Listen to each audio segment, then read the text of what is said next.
There is today a situation where one would argue still 30% of produced food is wasted. Middle class, especially in Asia and India for that fact, that will demand more nutritious food and potentially even to a certain degree different food than in the past, more diverse food. The way people are striving to grow, this aspiration is just absolutely mind-boggling. And that's why I do believe India will win.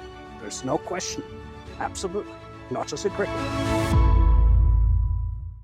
Hello and welcome to this special edition of ETH Insights. I'm with Simon and he is the CEO of Biocrop Sciences. And we're going to talk about the future of food and agriculture and how India is critically positioned to take this conversation to the next level. Simon, welcome.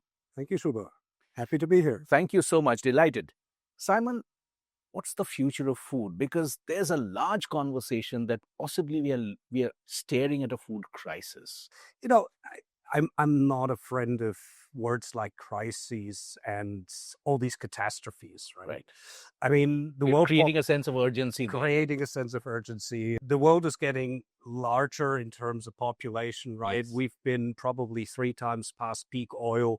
So to a certain degree, I would avoid the term crises, Yes. right? Are we seeing a pressure on the food system? Yes, we are.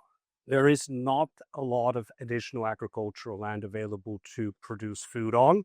There is a growing middle class, especially in Asia and India for that fact, that will demand more nutritious food and potentially even to a certain degree different food than in the past, more diverse food.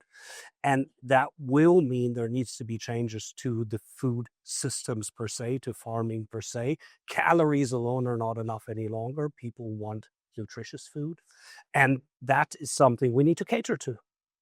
All right. So in a sense, could there be a problem in distributing food equitably as well? Could this lead to the pressure on food as well, that there possibly is food, maybe not enough, but even that is not distributed equitably? So could that be a problem as well?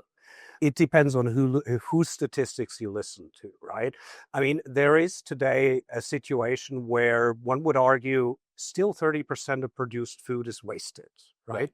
Now, even somebody like you who lives in the mountains and is probably very, let's say, religious about his food as to you don't throw anything away you don't need to, I guarantee you if you check your waste bin in the evenings, you're going to be finding also food in there, Yes. right? So it's not enough to say, do we calculatively produce enough calories to feed 10 billion people? We probably do. Do we have access for 10 billion people to have an equitable diet? Absolutely not. And we just need to look here in India today. We have enough food to keep 1.4 billion people away from being hungry. But we need to subsidize that a lot, and they don't have a nutritious enough basket to really grow up the way we would like them to in a developed nation. All right. So another critical question here is there a way, and possibly because you are in that field, is there a way I can use technology to address both, which is to produce more food for a growing population, and second, to look at food that's more nutritious? Absolutely. Technology is what is driving growth everywhere at this point, right? And it is also having impact on agriculture. Now, agriculture still in many ways is very much how it's been since humanity became, right? You put seeds into the ground, the seeds grow, and you harvest, right? Now, over all the billions of years that have passed, if I may say so, we've gotten better at selecting the right plants, which have gotten higher yields, which have gotten us to a point where, as I say today, we are in principle able to produce enough food for the world population. But is it equitable? And do we need technology to produce food closer to the right areas? Do we need technology to help us to adopt faster to a changing environment? Yes, that's absolutely what you need. So technology helps in breeding. We have technology where you can adapt seeds so they fit into the environments which are coming up.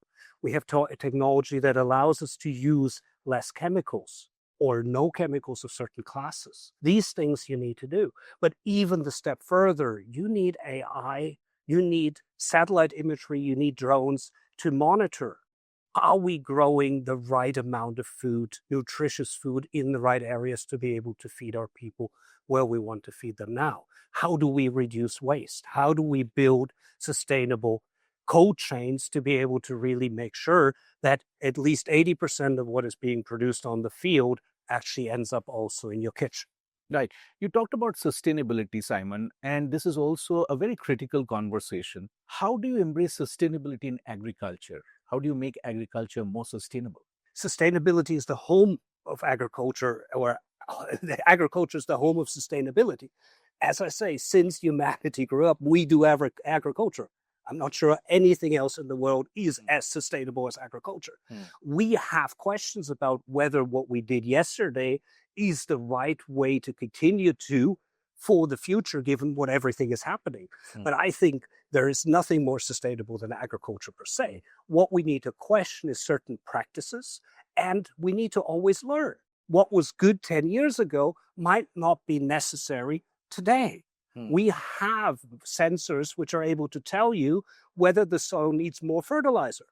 10 years ago, I didn't have that, so I just threw the amount of fertilizer I knew that would help me grow my plants and continue to do that always without measuring whether that's still necessary. So that is where we become more sustainable in agriculture. But per se, agriculture is sustainable. Right. So India is also the land which gave the world zero, for example. India has been the land of innovation. Could India also show the way in agriculture in some way or the other? I'm convinced it will. India is very special in many ways. It is a huge country. It's very diverse. There's no country in the world that literally grows every single crop that you can imagine at a quantifiable amount. India is, in terms of land ownership, actually still atomizing. If you have a brother, you guys are going to share the agricultural land. You don't sell agricultural land. It is in our culture. Absolutely. But what we can do is to say, hey, but how can we use it? Can I rent my land to a farmer-producer organization where I still have the comfort of owning it, but it is being farmed professionally? And here I believe India has huge advantages vis-a-vis other countries because we can do it at a size, and we have also the consumption need in the country. We have probably the most intelligent IT community in the world. We were hearing today, we're already number 3 in terms of AI development globally. Right. Now let's use that to solve Indian problems in agriculture and potentially help other countries which have similar agricultures but not this capability to also level up or become a supplier to them. Right. Absolutely. And finally, you're a long-serving expat. You've been here for more than 6 years. How have you seen India change in these 6 years? I mean, funnily enough, we were just sitting with our family the other day. We have never lived in one place as long as we have here in Bombay in India, right? So we've always been moving. Well, I wouldn't be here if we wouldn't like it, right? You don't stay 6 years where you don't like it. But it's amazing. I mean, it's absolutely. I always try to reflect a little bit against one bridge in Germany. I left Germany 10 years ago. That bridge over a river, and it's not the Ganga, it's a river, yeah, is not finished today. Now, the sea link, to my mind, they started building post-COVID. Now, I know it took them a lot of time to plan it, but I'm just talking about building. It's almost done, including tunnels, etc. Right? So just from an infrastructure, something I can see, amazing, right? Everything else, economy, the way people are striving to grow, this aspiration is just absolutely mind-boggling. And that's why I do believe India will win. There's no question. Absolutely. Not just a cricket. Okay. Now that you've seen India, how would you think that India would stack up when we talk about the global world order? How do you see India becoming a very dominant player in that global conversation? You know, I sometimes wonder a little bit why this aspiration trumps our desire to improve India itself, Hmm. right? I really believe we need to spend a little bit more time on saying, let's get great, really great, as India first. Everything else will come, right? The world can wait. Yes, it's fine. I mean, let's have an aspiration. But you know what? Being the third biggest economy in the world, striving to be a developed nation by 2047, means we need to really, really move forward here. It's not enough to be making that, whatever it is, 5 trillion, 7.5 trillion GDP only with 10 to 15% of our population. How do we make sure that everybody contributes and benefits out of India's growth? And the way you used we, being part of India, is so heartening to hear.